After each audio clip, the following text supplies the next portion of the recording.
चलिए बच्चों, ये हमारा खंड अ बहुकल्पीय प्रश्न का पहला प्रश्न है।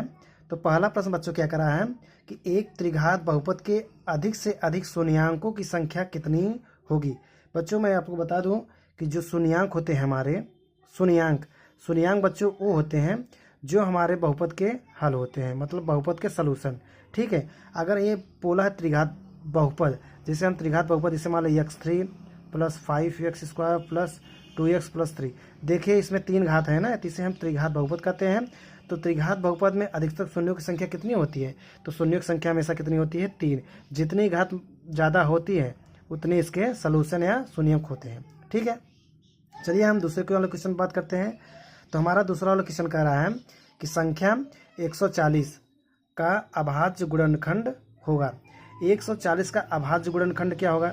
बच्चों आप लोग जिसे ल से निकालते हैं उसी प्रकार हम अभाज्य संख्या को निकालते हैं। यहाँ पर देखिए 2 सत्ते 14, 2 तिहाई 6, 2 पंचे 10, यहाँ पर 5 सत्ते 35। ये हमारा ये अभाज्य संख्या है। 2 गुणे 2 गुणे 5 गुणे 7। इसे हमको विधिवत लिख देना है 2 गुणे 5 गुणे 7। देखिए हमारा ये उत्तर है। तो हमारा विकल्प कौन सा सही है, विकल्प हमारा देखिए विकल्प सी, विकल्प कौन सा सी सही है। ठीक है बच्चों, अब हम चलते हैं तीसरे वाले क्वेश्चन पर। तीसरा वाला हमारा क्वेश्चन कह रहा है कि भाज्य भाजक भागफल और शेषफल में संबंध होगा। तो बच्चों ये आप लोग फार्मूला को याद कर लीजिए। तो होता है भाज्य बराबर भाजक गुणे भागफल धन शेषफल। ठीक है, ये हमारा फार्मूला होता है, इसे हम याद कर लीजिए। तो यही संबंध पूछा था कि भाज्य भाजक और भागफल और शेषफल में क्या संबंध होता है। तो हमको भाज्य बराबर भाजक गुणे भागफल धन शेषफल, जहां आप लोगों को दिखाई दे वही आपका विकल्प सही हो जाएगा। ठीक है, तो हमारा ये भाज्य बराबर क्या, भाजक गुणे भागफल धन शेषफल, हमारा विकल्प कौन सा सही है, सी सही है। ठीक बच्चों, तो आगे हम चलिए देखते हैं चौथे वाले क्वेश्चन पर। तो यहाँ पर हमको रैखिक समीकरण दे दिया है x + 2y + 5 = 0 -3x - 6y + 1 = 0। तो बोला युग्म का हल होगा। तो बच्चों देखिए यहाँ पर युग्म का कि हल होगा, इसे हल करके देख लीजिए। इसे हल करके देखेंगे, देखिए x + 2y + 5 = 0। यहाँ पर देखिए यहाँ पर -3x - 6y + 1 = 0। देखिए यहाँ पर 3x है तो हम इसमें समीकरण 1 इसको हम मान लेते हैं, समीकरण 2 इसमें हम 3 का गुणा कर लेते हैं। जब 3 का गुणा करेंगे इसमें तो आएगा 3x + 3 दूनी 6 + 3 पच्चे 15 = 0। हम 3 का इसमें समीकरण 1 में गुणा कर दे रहे हैं। ठीक है, तो हमारा देखिए अब इसको हम जोड़ने पर कर देते हैं, ये भी कट जाएगा ये भी कट जाएगा। तो देखिए यहाँ पर विकल्प दे दिया है कि अद्वितीय हल दो हल होगा, अपरिमित रूप से अनेक, उपयुक्त में से कोई नहीं। देखिए बच्चों जब ये समीकरण कट जाएगा तो इसका कोई अद्वितीय हल माना जाएगा या इसका उपयुक्त में से कोई विकल्प, इसका आप लोग विकल्प कौन सा सही हो जाएगा, डी। ठीक है, तो हम आते हैं 5वें नंबर पर। हमारे देखिए दोस्तों ये समांतर श्रेणी से रिलेटेड है। तो समांतर श्रेणी क्या होता है कि इसमें बोलता है सर्वांतर। ठीक है, सर्वांतर बच्चों इसको हम डी से प्रदर्शित करते हैं। तो डी बराबर होता है b - a। b हमारा ये होता है द्वितीय पद, ठीक है, द्वितीय पद, और a होता है ये प्रथम पद। तो हम क्या कहते हैं d बराबर, तो हमारा देखते हैं यहाँ पर दिया -5 -1 3 और 7। तो देखिए ये पहला पद है, दूसरा पद है, ये तीसरा है, चौथा, हमको दूसरे में से पहले घटाना है। ठीक है, तो -1 माइनस पहला पद कितना है -5, तो आ जाएगा -1 माइनस माइनस प्लस हो जाएगा, तो यहाँ पर 5। तो डी बराबर कितना आ जाएगा 4। हमारा सर्वांतर जो हमारा विकल्प है 4 उत्तर सही है। तो हमारा कौन सा विकल्प सही होगा, विकल्प डी आपका सही हो जाएगा। ठीक है, चलिए हम छठे नंबर पर चलते हैं। छठवां नंबर बच्चों ये कह रहा है कि द्विघात समीकरण ax² + bx + c = 0। तो यहाँ पर द्विघात समीकरण है ax² + bx + c = 0। हमको दोस्तों यहाँ पर विभक्त कर पूछ रहा है। ठीक है, तो विभक्त कर का फार्मूला होता है कि d बराबर b² - 4ac। ये हमारा विभक्त कर का फार्मूला है। बच्चों अगर आप लोग वीडियो को लाइक कर दीजिए, वीडियो को जब लाइक करेंगे सब्सक्राइब कर देंगे तो हमारा मोटिवेशन बढ़ेगा। हम विभिन्न प्रकार के आप लोगों से आज से सेट डेली प्रोवाइड करेंगे। ठीक है, तो हम क्या करेंगे, तो ये हमारा दोस्तों ये हमारा विभक्तर का फार्मूला हो जाता है। तो हमारा कौन सा सही विकल्प b² - 4ac, जहाँ पर आप ये आपका विकल्प सही है। देखिए b² - 4ac ये आपका है, तो ये विकल्प आपका सही हो जाएगा। चलिए हम 7वें नंबर पर बात करते हैं। 7वां नंबर बच्चों यहाँ पर दे दिया है 2 बिंदु दो बिंदु 2,3, देखिए सातवां पढ़िए 2,3 और बिंदु दिए 4,1 के बीच की दूरी ज्ञात करना है। तो बीच की दूरी का सूत्र आप लोग जानते होंगे बच्चों। तो यहाँ पर d बराबर होता है अंडर रूट में x2 माइनस x1 का whole square plus y2 minus y1 का होल स्क्वायर। ये हमारा होता है दो बिंदुओं के बीच की दूरी। तो हमारा ये x1 बराबर हो जाएगा 2, x2 बराबर 4, y1 बराबर 3, y2 बराबर 1। ठीक है, यहाँ से हम मान निकाल लेते हैं। हम देखिए x2 का मान रखते हैं 4, x1 का मान 2 का होल स्क्वायर प्लस y2 का मान कितना है 1, y1 का मान कितना है यहाँ पर 3 का होल स्क्वायर। तो यहाँ पर बच्चों हम क्या कहते हैं सिंपली 4 में से हम 2 घटाएंगे, उसका हम वर्ग करेंगे। तो 2 में 2 घटाएंगे, इसका 2 का स्क्वायर, इसको घटाएंगे -2 का होल स्क्वायर। अब सिंपली क्या कहते हैं 4 + 4। तो हम अंडर रूट नंबर निकालेंगे तो हमारा आंसर कितना आ जाएगा 2 रूट में 2। अब देखिए बच्चों ए हमारा 2 दे दिया है, बी 2 रूट में 2 आ रहा है। तो हमारा विकल्प कौन सा सही हो जाएगा, विकल्प बी सही हो जाएगा। अब हम चलते हैं 8वें वाले क्वेश्चन पर। वीडियो को लाइक कीजिए, चैनल को सब्सक्राइब कर दीजिए बच्चों। यहाँ पर देखिए तीसरा वाला क्वेश्चन कर रहा है, यदि द्विघात समीकरण के अंदर दे दिया 3x² - 12x प्लस m बराबर 0 के मूल बराबर हैं। बच्चों मूल बराबर है, मूल बराबर के लिए आप लोग क्या कहते हैं कि सूत्र होता है b² - 4ac, जो d होता है हमारा 0 हो जाता है। ये जब मूल बराबर होगा तो ये सूत्र हो जाएगा। अब देखिए हम कंपेयर करते हैं ax² + bx प्लस c बराबर 0। तो यहाँ पर a बराबर 3, तो b बराबर -12, c बराबर हमारा m हो जाता है। इसी समीकरण में रख दीजिए। तो b का मान -12 है, तो -12 का होल स्क्वायर -4, a का मान 3, c का मान कितना है m बराबर 0। ठीक बच्चों, तो 12 का हम यहाँ पर वर्ग करेंगे। तो 12 का वर्ग 144 -3 में 4 का गुणा करें 4 × 12, m बराबर 0। तो यहाँ पर सिंपली हम निकालते हैं। तो 12m बराबर 144, तो m बराबर कितना आ जाएगा 144/12। तो m बराबर कटाएंगे तो 12 आ जाएगा। तो इसके उत्तर m की लंबाई कितनी हो जाएगी, देखिए a 4 दे दिया, b 7, c 9, d हमारा कितना दे d 12। तो हमारा आंसर कौन सा हो जाएगा, डी आंसर हम लोगों का सही हो जाएगा। ठीक है, चलिए हम क्वेश्चन नंबर 9 पे चलते हैं। बच्चों हमारा क्वेश्चन नंबर 9 जो है कह रहा है कि एक समबाहु त्रिभुज। बच्चों समबाहु त्रिभुज क्या होता है, समबाहु त्रिभुज जो होता है जिसकी तीनों भुजाएं बराबर होती हैं। तो ये मान लीजिए हमारा ए हो गया, ये बी हो गया, ये सी हो गया। तो हमारे जो तीनों भुजाएं समबाहु त्रिभुज में तीनों हम इससे बराबर होता है, उसे हम समबाहु त्रिभुज कहते हैं। तो समबाहु त्रिभुज में तीनों भुजाएं दे दी हमारी लंबाई 2a, इसकी लंबाई 2a, इसकी लंबाई 2a, इसकी लंबाई क्या हो जाएगी 2a, क्योंकि समबाहु त्रिभुज है, समबाहु त्रिभुज में तीनों भुजाएं बराबर होती हैं। तो कॉल रहा है कि उसमें प्रत्येक शीर्षक की लंबाई ज्ञात कीजिए। तो हम यहाँ से ए कोई परपेंडिकुलर हम BC पर लंब डालते हैं। जो लंब डाले हैं तो हमारा ये देखिए समकोण त्रिभुज बना दे दिया है। तो दोस्तों ये जो हमारा BC की लंबाई है हमारा आधा हो जाएगा, ये ए हो जाएगा, ये ए हो जाएगा। आप सिंपली क्या करते हैं, इसमें हम पाइथागोरस प्रमेय लगाते हैं। तो पाइथागोरस प्रमेय जब लगाएंगे तो इसमें लिखेंगे कर्ण का स्क्वायर बराबर लंब का स्क्वायर प्लस आधार का स्क्वायर। तो पाइथागोरस प्रमेय बच्चों यही कहता है कि हमको कर्ण की स्क्वायर करिए, लंब का स्क्वायर प्लस आधार के स्क्वायर की वर्गों के योग के बराबर होना चाहिए। तो हमारा कर्ण दे दिया है 2a का होल स्क्वायर, हमको लंब ज्ञात करना है। यही हमको जो परपेंडिकुलर लंब डाले हैं यही हमको बच्चों ज्ञात करना है। ठीक है, तो हम ज्ञात करेंगे, यहाँ से लिखेंगे कि हमको ये ज्ञात करना है। हम इसको x मान लेते हैं, यहाँ पर आधार दे दिया है a।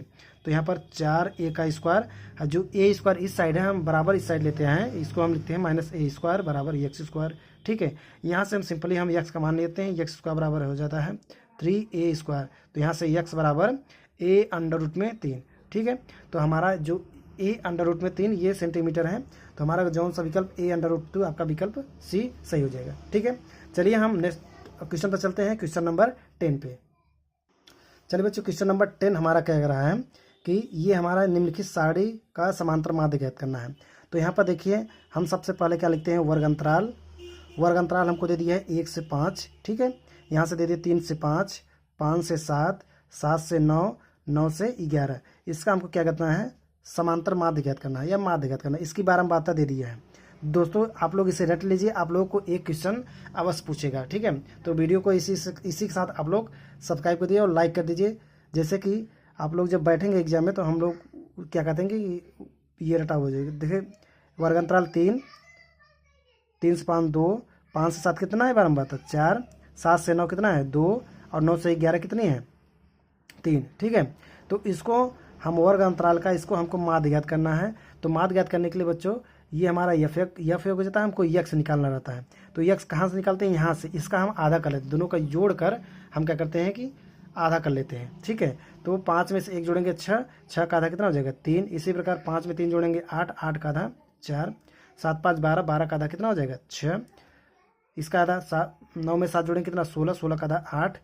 इसमें 11 में 19 जोड़ेंगे 20, 20 का आधा कितना हो जाएगा 10। ये तो बच्चों ये हमारा यक्स का निकला है। अब इसमें हम क्या करते हैं, यफ गुणे यक्स, यफ गुणे यक्स निकालेंगे। तो हम इसमें यफ में यक्स का गुणा करेंगे, तो गुणा करेंगे 3 त्रिकाई 9, 3 दूनी 6, 4 तेई 12, 4 चौक 24, ठीक बच्चों, 8 दूनी 16। जो जहाँ आप लोगों को नहीं समझ आए उसको कमेंट करिए, कमेंट करके जब कमेंट करेंगे तो हम आप लोगों को क्वेश्चन बाद में हम अवश्य बताएंगे, ठीक बच्चों। तो यहाँ पर देखिए 3 में 10 गुणा करेंगे, 3 10 में 30। अब इसमें हम सिग्मा एफ एक्स, सिग्मा मतलब होता है जोड़। अब हम इसको जोड़ेंगे तो 30 10 40, 40 20 60, 60 10 70, 70 में से 70 10 80, 85, ठीक है, ये कितना आ जाएगा 85। तो यहाँ से हम सिग्मा एफ निकालेंगे। तो सिग्मा हम जोड़िए 5 4 9, 9 5 14, ठीक है। तो हमारा माध्य निकल के आया बच्चों, माध्य निकालेंगे सिग्मा एफ एक्स बटे सिग्मा एफ, तो हमारा 85 बटे, ठीक है। तो हमारा लगभग उत्तर कौन सा 1484। तो हमारा विकल्प कौन सा सही हो जाएगा, विकल्प डी हमारा सही हो जाएगा, ठीक है। अब हम चलते हैं क्वेश्चन नंबर 11 पे। तो बच्चों क्वेश्चन नंबर 11 बहुत इंपॉर्टेंट है। तो यहाँ पर बारह क्वेश्चन नंबर 11, यहाँ पर साइन 27 अंश, कॉस 63 अंश का मान ज्ञात कीजिए।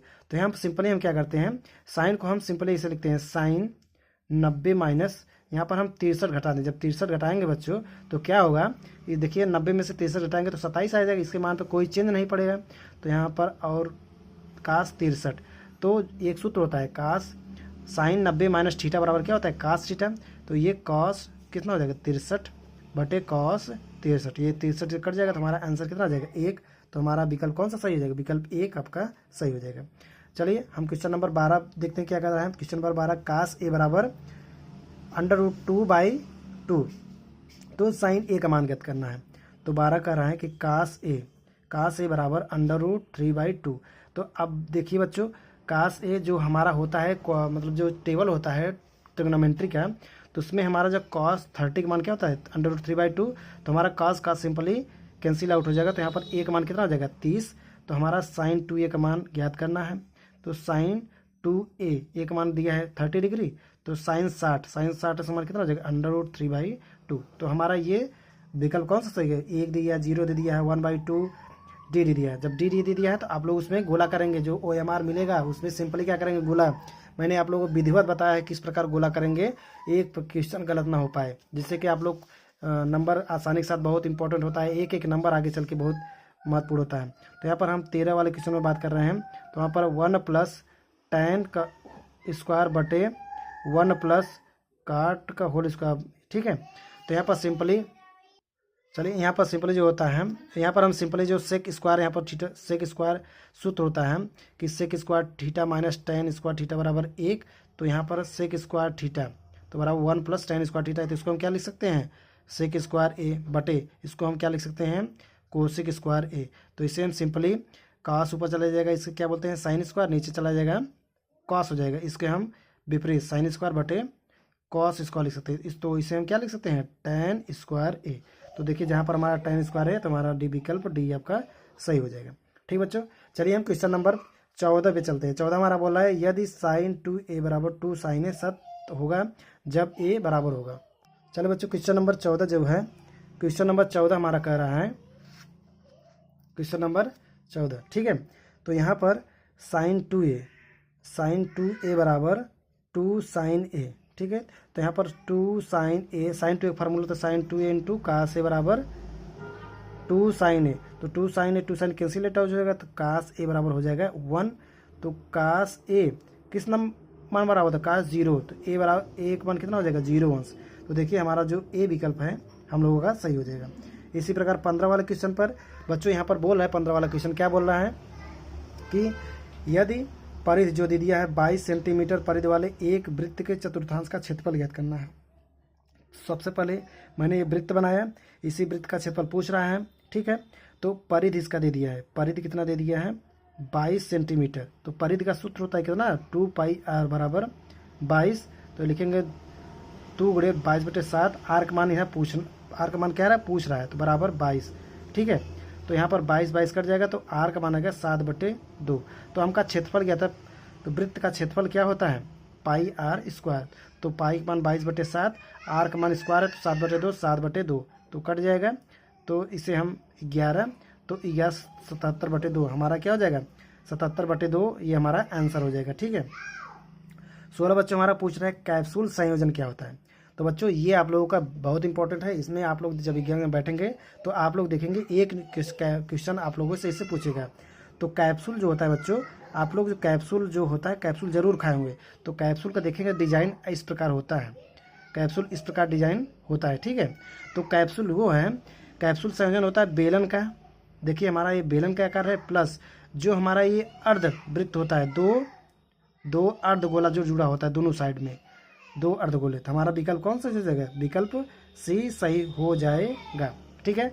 अब चलिए हम क्वेश्चन नंबर 17 पर चलते हैं। क्वेश्चन नंबर 17 हमारा कह रहा है यदि आंकड़े का माध्य दे दिया है कितना, माध्य 32 और बहुलक कितना दिया है 35। तो हमको मध्यिका ज्ञात करना है। तो मध्यिका बच्चों ज्ञात करने के लिए हमारा सूत्र होता है 3 गुणे मध्यिका बराबर माध्य प्लस 2 गुणे बहुलक। तो बहुलक, ठीक है, 2 गुणे बहुलक आप लोग सुन रहे हो, से हम बता रहे हैं। तो 3 गुणे मध्यिका, यही हमको मध्यिका ज्ञात करना है। 2 गुणे मध्यिका बराबर हमारा माध्य कितना दिए है 32, तो 2 गुणे बहुलक कितना दिए 35। तो हमको जो लेते हैं 35 दूना 70, 70 में 32 जोड़ेंगे तो कितना आ जाएगा 102। ठीक है। तो मध्यिका बराबर बटे 3, तो 3 त्रिका 9, 3 चौक 12, हमारा मध्यिका कितना निकल के आया 32। तो हमारा विकल्प कौन सा सही हो जाएगा, विकल्प सी सही हो जाएगा। ठीक है। चलो क्वेश्चन नंबर 18। क्वेश्चन नंबर 18 बहुलक पूछ रहे बच्चों। तो बहुलक जो है बहुत इंपॉर्टेंट है आप लोगों के लिए। चलिए बच्चों हमारा बहुलक जो 18 नंबर बहुलक पूछ रहा है, तो बहुलक का हम सूत्र क्या होता है, बहुलक का सूत्र तो बराबर हम लिखते हैं, सूत्र यहाँ पर लिखते हैं L1 + F1 - F0 2F1 - F0 - F2 गुणे H। ठीक है। तो यहाँ पर हमारा वर्ग अंतराल दे दिया है 0 से 5, 5 से 10, 10 से 15, 15 से 20, ठीक है, 20 से 25। हमारा ये बारंबारता दे दिया है 8, 7, 18, 19 और 6। ठीक है। तो बच्चों हम क्या करते हैं, ये सिंपली आप लोग ये प्रश्न तो देख रहे हैं, तो हम यहाँ से हम निकालते हैं कि इसका मान। तो सबसे पहले हम देखिए, सबसे पहले बारंबारता है, ये हमारी बारंबारता हो जाएगी। ठीक है। तो बारंबारता हमारा कितने हो जाएगी, हमारा 19 हो जाएगा। बारंबारता हमारा कितनी हो जाएगी 19। चलिए सबसे पहले यहाँ से हम यच का मान निकालते हैं। यच का अंतराल कितना है यहाँ पर, देखिए 0 से 5 है, तो 5 अंतराल थे, इसका यच का मान कितना हो जाएगा, यच का मान 5। हमारा देखिए F0 का मान कितना है 8, F1 का मान कितना है 7, F0, F1, F2, F3, F7। ठीक है। तो यहाँ से जो होती है हमारा जो बारंबारता जो सबसे अधिक बार आया है, जो सबसे अधिक बार आया है उसे हम क्या बोलते हैं। चलिए बच्चों यहाँ पर देखिए यच का मान 4 हो गया, तो हमारी बारंबारता कितनी है 19। तो हमारा F0 की वैल्यू हो जाएगी 18, F1 का मान हो जाएगा 19, F2 का मान कितना हो जाएगा 6। तो यहाँ पर हम सूत्र में सिंपली लग देते हैं। तो यहाँ पर जो हमारा यल का मान होगा, तो यल का मान जो है इसमें बच्चों देखिए हमारा जो बारंबारता है 19, तो हमारा 15 हो जाएगा। 15 शुरू हो रहा है तो यहाँ पर रख देंगे यल का मान 15, F1 का मान यहाँ से कितना हो जाएगा 19, F0 की वैल्यू 18। ठीक है। तो यहाँ पर 2F1 का मान 19 माइनस F0 की वैल्यू 18 माइनस F2 की वैल्यू 6। ठीक है। तो यहाँ पर कोष्टक बंद गुणे H के मान 5। तो यहाँ पर सिंपली हम हल कर लेते हैं, लिखेंगे 15 प्लस 19 में से 18 गए 1 बटे, तो यहाँ पर गुणे 5, 19 दूना 38। ठीक है। तो यहाँ पर जोड़ लेते हैं, 18 में से 6 गए, जोड़ लेते हैं इसे 18 से 24। तो सिंपली हम क्या करते हैं, यहाँ से 15 प्लस 5 इसे घटा देते हैं 4, 1 14 आ गया। तो इसे हम सिंपली गुणा कर लेते हैं, 14 × 5 = 70, 14 कम 14 7 21। ठीक है। 14 7 21 प्लस 5 बटे 14। तो यहाँ से हम जोड़ लेते हैं, तो 215 बटे 14। तो आप लोग इसमें भाग देंगे, जब जो बच्चों भाग देंगे तो जो हमारा बारंबारता ये जो कैलकुलेशन करके आएगा तो देखेंगे कि ये हमारा, देख लीजिए भाग करके देख लीजिए, 215/14। तो यहाँ पर 14 कम 14, तो यहाँ पर कितना जाएगा 7, 14 पचे 70, 14 पचे 70, ठीक है। तो इसे हम पॉइंट में ले जाते हैं, 14 पचे 77 5 आ गया, तो इसे 5 पॉइंट देखिए 15 आ रहा है। 15 कहाँ पर है, देखिए ये 15 7 और 15 मतलब 15 इसी में आ रहा है ना, तो 15 हमारा तो क्या हो जाएगा 10 से 15, 10 से 15 वर्ग अंतराल में हमारा बहुलक आ रहा है, ठीक है। तो हमारा उत्तर क्या हो जाएगा बी, ठीक है। अब चलते हैं हम 19 वाले क्वेश्चन पर। बच्चों हमारा 19 वाला प्रश्न कह रहा है कि दो पासा, देखिए यहाँ पर दो पासा है, दो पासा हम बना लिए। तो यहाँ से देखिए 1 2 3 4 5 6, दोनों पासे में 6 अंक तक अंक रहता है। दो पासे के एक साथ उछालने पर दोनों पासों पर प्राप्त योगफल 10 होने की प्रायिकता। देखिए जब हम दोनों पासे उछालते हैं तो एक बारी 6 4 आने का प्रायिकता, इसका योग कितना है 10, फिर 4 6 इसका योग 10 है, फिर 5 5। जब दोनों पासों को जब एक साथ उछालते हैं तो यही 3 पॉसिबल है 10 आने का, 10 योगफल आने का।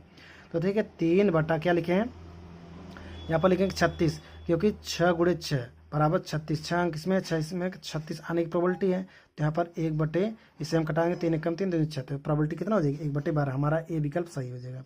इस प्रकार बी, तो एक पासे को एक बार फेंकने पर सम संख्या, एक पासा है तो सम संख्या होती है 2 4 6, जो पासे पर होती है 6 अंक होती है, तो सम संख्या 2 4 6 होती है। तो लिखेंगे 3/6, तो इसे हम कहते हैं 1/2। तो हमारा 1/6 प्रायिकता जो सम संख्या आने की इतना इजी। दोस्तों तो आप लोग वीडियो को लाइक कर दीजिए, और चैनल को सब पहली बार आए हैं तो बिना संकोच करिए आप लोग सब्सक्राइब कर दीजिए, जैसे कि हम आप लोगों को आप आज से जो है हम आंसर कराना शुरू करेंगे, ठीक है।